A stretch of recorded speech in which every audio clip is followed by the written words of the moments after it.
So this is a video for taking Photoshop files, creating bitmaps out of them, and then bringing them into InDesign and coloring them.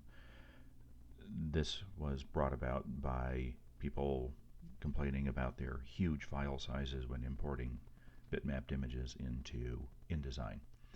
So what I have here is just artwork. You can scan it in or create however you want to, bring it into Photoshop. And right now this image is small, 2 inches by, and it's the resolution of 300. When you're doing a bitmap file, it isn't super important that you scan it in high res. When you convert it to a bitmap, you can turn it into a much higher res file. So what I have is I've got this grayscale file, and it's just some artwork that I created and scanned in. And I want to be able to go and turn this into a bitmap file.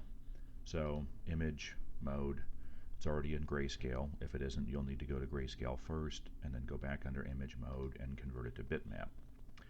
When we get in here, I have several different modes. 50% threshold is the most common, and what that means is anything that is lighter than 50% gray will go completely white. Anything that's 50% gray or darker will go completely black.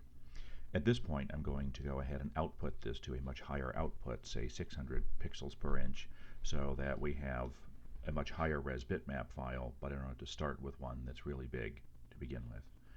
So I'm going to click OK, and now we've got this converted to a bitmap file. Zoom in, see how this looks.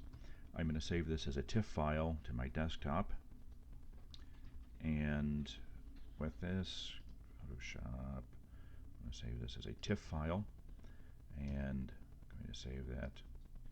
I'm going to jump over to InDesign, and I'm going to place the InDesign file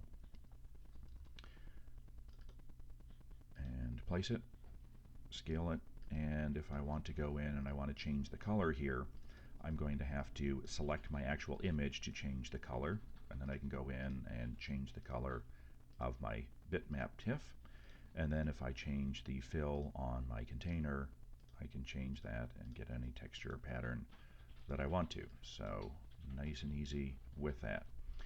So I'm going to jump back over to Photoshop here and show you when we have a grayscale image or a color image and how you can go in and convert this.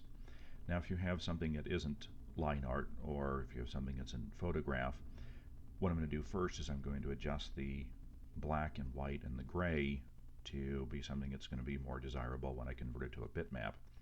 So these gray areas here, I may want to go white, and I may want to get rid of this background. So I'm going to go under Image, Adjustment, and do Levels, which is going to be Command L. And I'm going to slide my slider in to make my darks darker, make my lights lighter, and get a whole lot more contrast, which is what a bitmap is going to give me. Then I can adjust the overall midtone slider here to go darker on the midtones or lighter on the midtones. By doing this, I'm kind of adjusting this before I go into bitmap mode. Once I've got that adjusted, image, mode, bitmap, and it's going to go into bitmap mode. I started off at 72, but I can always render it much higher because in bitmap it's just literally pixels turned on or off. So it's not going to look substantially worse by going from 72 to 600. I just didn't have to scan it or start with it at that size. So once I do that, there's my bitmapped image. Everything that was gray went white. Everything that was lighter than 50% gray went white. Everything 50% gray or darker went black. And I can save this again as my TIFF file. And save that. Click OK. Jump back over to InDesign. Place that file. There it is. I can fill my container with a color. Double click, select my image, and I can fill that bitmap with a color. And when you do it this way, your file sizes are ridiculously small. A bitmap file this size, if we were to take a look at this and see what it is in Photoshop, go under image size, it's 287K. So that's how you do a bitmap TIFF file, and